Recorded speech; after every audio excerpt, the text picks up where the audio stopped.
قرآن کریم کے اندر اللہ تبارک و تعالی نے فرمایا کہ وہ شخص کامیاب ہو گیا جس نے آخرت کی زندگی کو اپنے سامنے رکھ کر وقت گزارا اور آخرت کی زندگی کے لیے نیک اعمال کرتا رہا۔ مقصد یہ تھا کہ یہ جو اعمال ہیں یہ میں آخرت کی کامیابی کے لیے کر رہا ہوں۔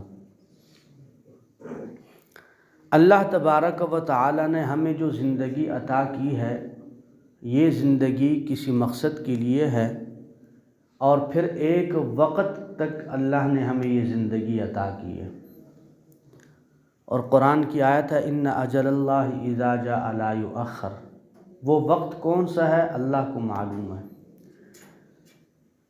جب وہ وقت آئے گا اللہ فرشتے کے ذریعے ہماری روح کو قبض کر لیں گے اور ہمیں واپس وعدے کے مطابق آخرت کی زندگی کی طرف چلے جانا ہے۔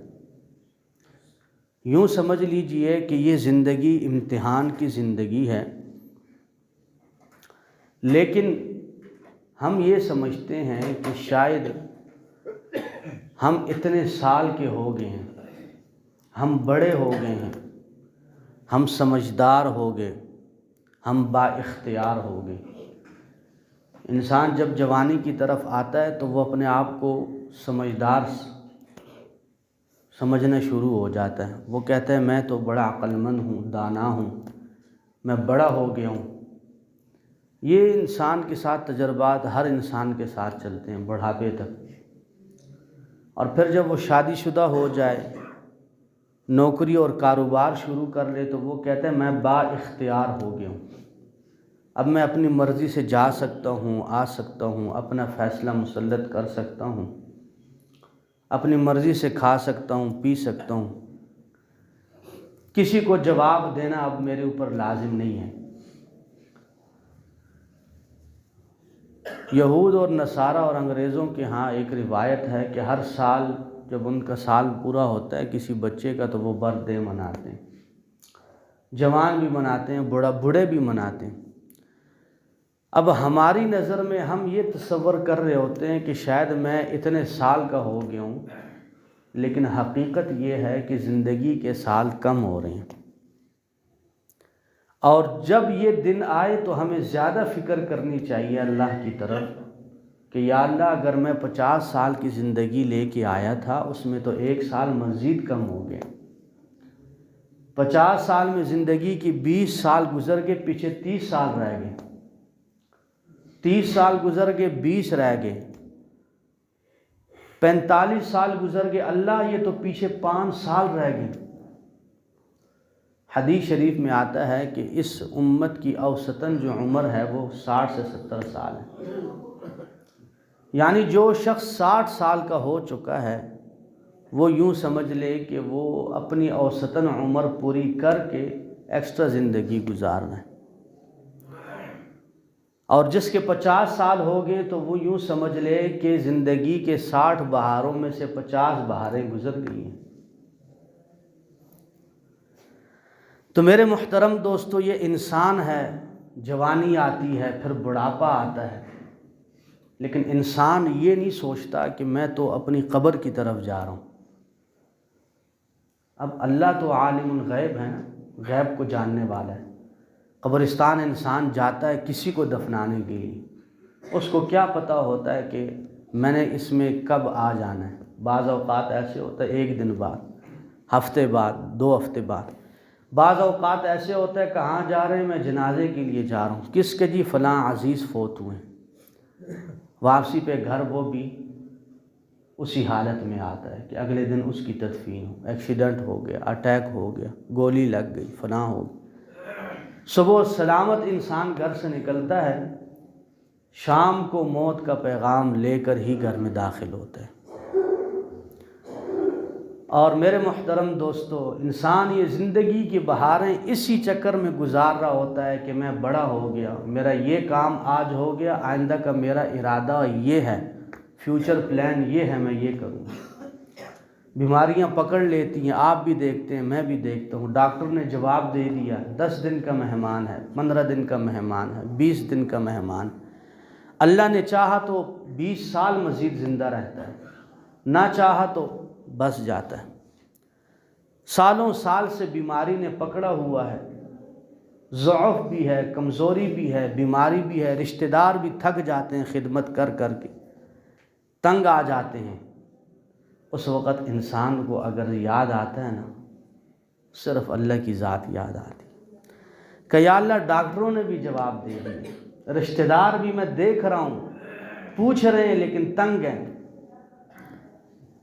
تو میرے محترم دوستو، اس لیے اس وقت کو قیمتی جانتے ہوئے اس لمحہ آنے سے پہلے اپنے رب کو راضی کر لیں کہ کل ہم پچھتائیں اور ہائے کریں، افسوس کریں، ندامت کا اظہار کریں کہ یا اللہ، زندگی کی جوانی بھی گزر گئی، صحت کی بہاریں گزر گئیں، مال و دولت کا طاقت بھی گزر گیا، اب نہ میں سجدے میں جھک سکتا ہوں، نہ مسجد چل سکتا ہوں، رشتہ دار بھی تنگ ہو گئے۔ یہی رشتہ دار ہیں، یہی پڑوسی ہیں، یہی کاروباری پارٹنر ہیں جو میرے بغیر کھاتے نہیں تھے، چلتے نہیں تھے، میرے بغیر کوئی کام نہیں کرتے تھے مشورے کے، یا اللہ آج انہوں نے بھی منہ موڑ لیے۔ تو کامیاب انسان وہ ہے کہ اس وقت وہ لمحہ آنے سے پہلے اپنے رب کو راضی کر لے۔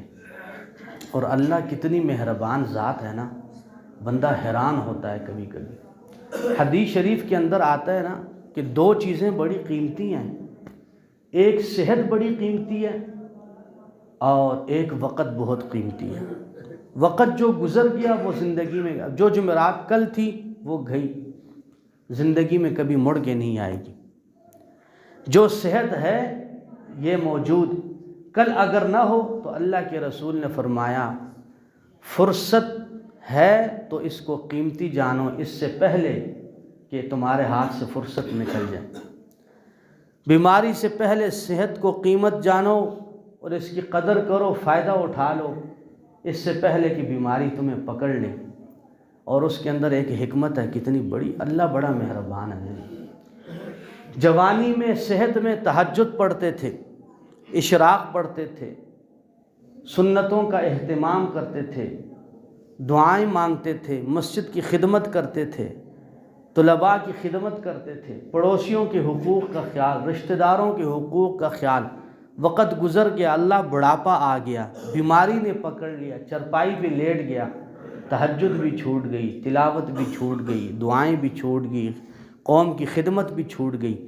اللہ کہتے ہیں میرے بندے، تو نے ہمیشہ یہ کام کیا، اب تو کمزوری کی وجہ سے، بیماری کی وجہ سے نہیں کر سکتا، لیکن میں تیرے کھاتے میں یہ نیکیاں لکھتا جاؤں گا، اس کو ہٹاؤں گا نہیں۔ کتنا مہربان ذات ہے کہ بیماری کی وجہ سے اللہ کسی کے مستقل عمل کو اس کے کھاتے سے نکالتے نہیں ہیں۔ یہ تو ہمارے اداروں میں، ہمارے کھاتے میں، ہماری کمپنیوں میں ہوتا ہے، 60 سال ریٹائر، ختم۔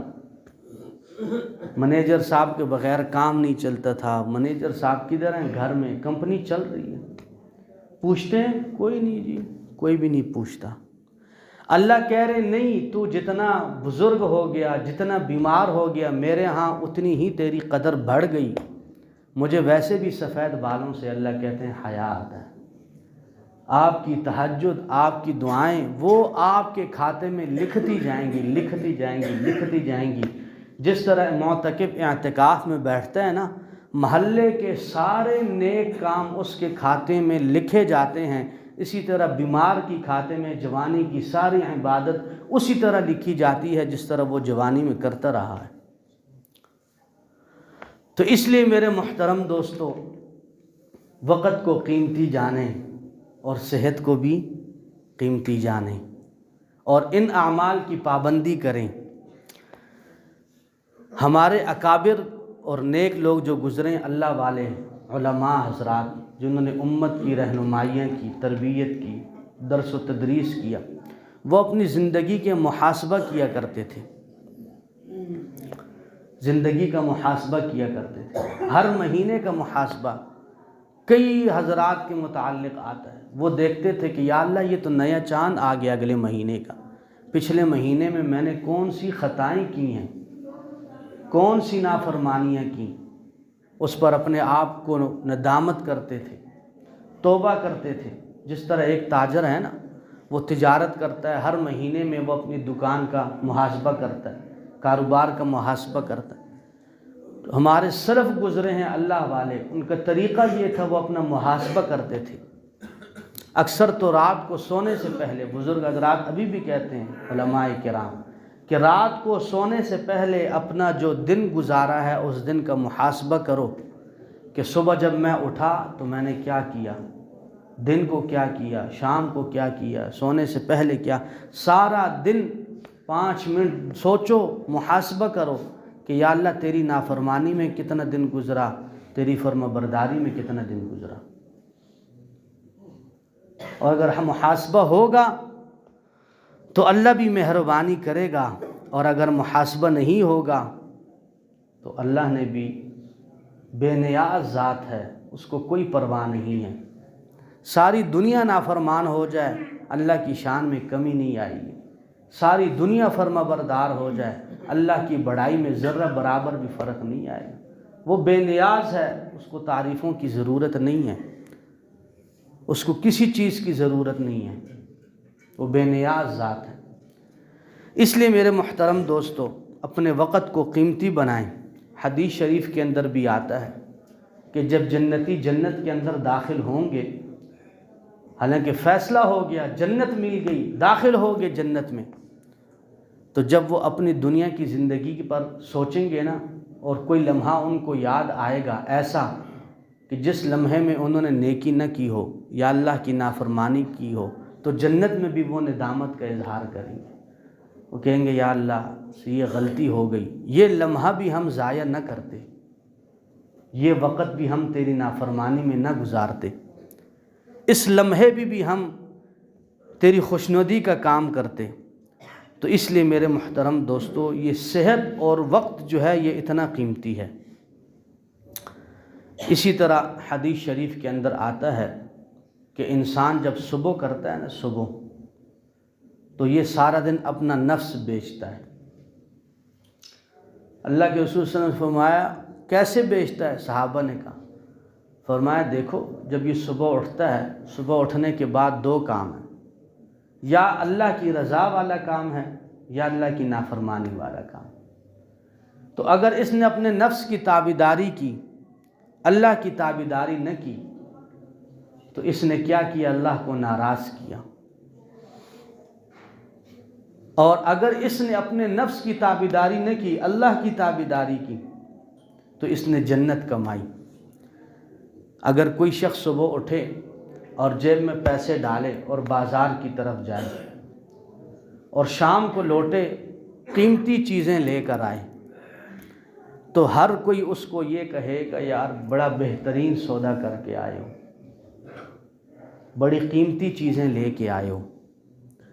اور اگر کوئی اٹھ کر صبح جائے اور شام کو واپس لوٹے اور دیکھنے والے بولیں کیا لے کے آئے ہو؟ یہ چیز لائے ہوں، یہ چیز، وہ کہے گا پیسے بھی ضائع کیے، وقت بھی ضائع کیا، گھاٹے کا سودا کر کے آئے ہو بھائی، یہ کیا کر کے آئے ہو؟ یہی مثال ہر انسان کی ہے۔ اس حدیث شریف کے اندر آتا ہے کہ ہر انسان اپنے نفس کی تجارت کرتا ہے، اور وہ کہتا ہے کہ یا اللہ یہ میں نے تیری رضا کے لیے کیا تو جنت مل گئی، یہ اپنے نفس کے اتباع کے لیے کیا تو بات ختم ہو گئی۔ قرآن کی ایک آیت ہے کہ افرأیت من اتخذ الہہ ہوا، کیا آپ نے دیکھا نہیں؟ من اتخذ الہہ ہوا، کہ کچھ لوگوں نے اپنے نفس کو الہ بنا دیا۔ نفس کی تابعداری کو اللہ نے کس چیز کے ساتھ تشبیہ دی؟ الہ کے ساتھ، کہ اپنے نفس کو تم نے الہ بنا لیا۔ اور اگر نفس کی تابعداری کرو گے تو فرمایا کہ وَأَذَلَّهُ اللَّهُ عَلَىٰ عِلْمٍ، اگر تمہارے پاس علم بھی ہو نا، اس کے باوجود اللہ تمہیں گمراہ کر دے گا۔ وَخَتَمَ عَلَىٰ سَمْعِهِ وَقَلْبِهِ، اور نفس کی تابعداری کرنے کی وجہ سے، باوجود علم کے نفس کی تابعداری کرنے کی وجہ سے اللہ ایک تو گمراہ کرے گا، اور دوسرا وختم علی سمعہ، اللہ کانوں پر مہر لگا دے گا، وقلبہ، اور دل پر بھی مہر لگ جائے گا، وجعل علی بصرہ غشاوہ، اور آنکھوں پر اللہ پردہ ڈال دے گا۔ تو پھر آخر میں فرمایا فمن یہدہ من بعد اللہ، اللہ کے علاوہ کون ہے جو اس شخص کو ہدایت دے دے؟ پھر افلا تذکرون، کیا تم نصیحت نہیں پکڑتے ہو؟ کیا فکر نہیں کرتے ہو؟ غور نہیں کرتے ہو؟ تو میرے محترم دوستو، یہ بات ہے۔ قرآن کی ایک اور آیت بھی ہے، اس میں بھی اللہ تبارک و تعالی یہی فرماتے ہیں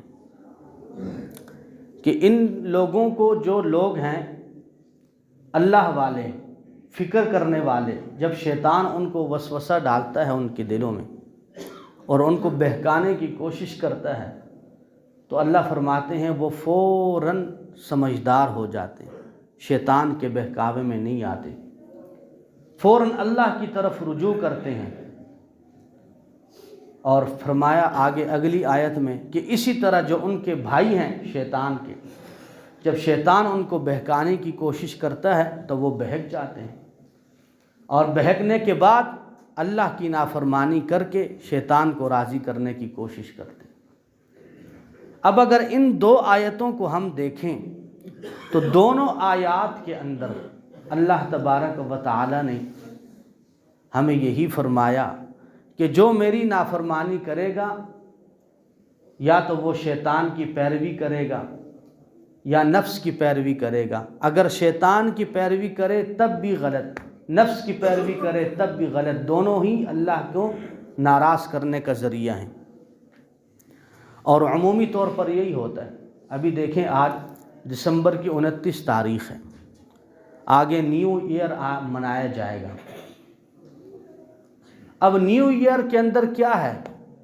سب کے سب وہ کام ہیں جو خرافات ہیں، جو اللہ کو ناراض کرنے والے اعمال ہیں، وہ سب اس رات میں کیے جا رہے ہیں۔ ناچ ہے، گانا ہے، شراب کی محفل ہے، ڈانس ہے، یہ سب کیا ہے؟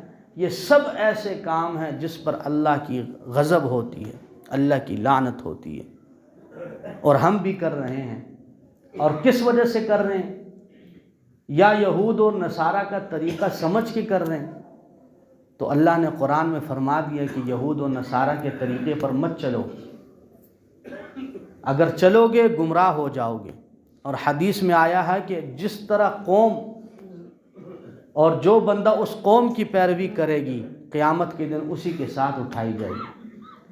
اور یا پھر دوسری وجہ یہ ہے کہ نفس کی پیروی ہے، کہ ہم کہتے ہیں ہم تو یہود و نصارہ کا طریقے پر نہیں چلتے، تو پھر کیوں کر رہے ہیں؟ نفس کی پیروی کر رہے ہیں۔ تو میں نے آپ کو کہہ دیا کہ افرأیت من اتخذ الہہ ہوا، اللہ نے فرما دیا کہ نفس کی پیروی کیا ہے، یعنی تم نے اپنے رب کو چھوڑ کر اپنے نفس کو رب بنا دیا ہے اور اپنے نفس کی پیروی شروع کر دی ہے۔ تو اس لیے میرے محترم دوستو، یہ جتنے بھی خرافات ہیں یہ سب کے سب شرعاً جائز بھی نہیں ہیں، اللہ کی ناراضگی، اللہ کے رسول کی ناراضگی کا سبب اور ذریعہ ہیں، اس کے علاوہ کچھ نہیں۔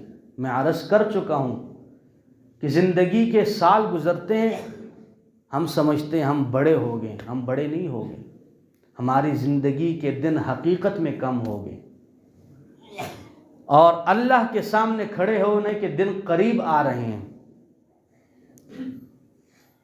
تو اس لیے ہمیں اس بات کی فکر کی ضرورت ہے کہ یہ جو سال کم ہوا، اس سال میں ہم نے اپنے رب کو کتنا راضی کیا، اور پھر ہم یہ ارادہ کریں کہ یا اللہ جو اگلے سال آنے والا ہے اس سال میں ہم تیری نافرمانی نہیں کریں گے۔ اور پھر یہ کیا پتہ چلتا ہے اگلے سال کون زندہ ہے کون نہیں ہے؟ پتہ ہے کسی کو نہیں۔ کئی لوگ پچھلے سال زندہ تھے، اس سال نہیں ہیں، کئی اس سال ہوں گے اگلے سال نہیں ہوں گے۔ تو اس لیے اپنے رب کو ناراض کر کے یہود اور نصارہ کے طریقے پہ نہ چلیں میرے بھائی، اس سے اللہ بھی ناراض، اللہ کے رسول بھی ناراض، دنیا کی زندگی بھی تنگ بے سکونی ہو جاتی ہے۔ یہ سارے کام وہ اس لیے کرتے ہیں کہ ان کو سکون نہیں ملتا، وہ کچھ نہ کچھ کر رہے ہوتے ہیں کہ ہم کچھ نہ کچھ کریں، نشہ کریں، کچھ کریں، سکون مل جائے، لیکن سکون تو دین کے اندر ہے، اللہ کی شریعت کے اندر ہے، اللہ کی فرما برداری کے اندر ہے۔ جیب میں کچھ نہیں ہے، اعمال ٹھیک ہیں، دل پرسکون ہے۔ اعمال ٹھیک نہیں ہے، دنیا کی ہر نعمت ہے لیکن سکون نہیں ملے گا۔ میری بات پہ یقین نہیں ہے تو جن لوگوں کو اللہ نے دولت دی ہے، ایمان نہیں دیا، ان سے پوچھ لیں، اور جن کو ایمان دیا ہے، اعمال ٹھیک ہیں، دولت نہیں ہے، ان سے بھی پوچھ لیں۔ اللہ ہمیں دین کی سمجھ اور عمل کی توفیق عطا فرمائے۔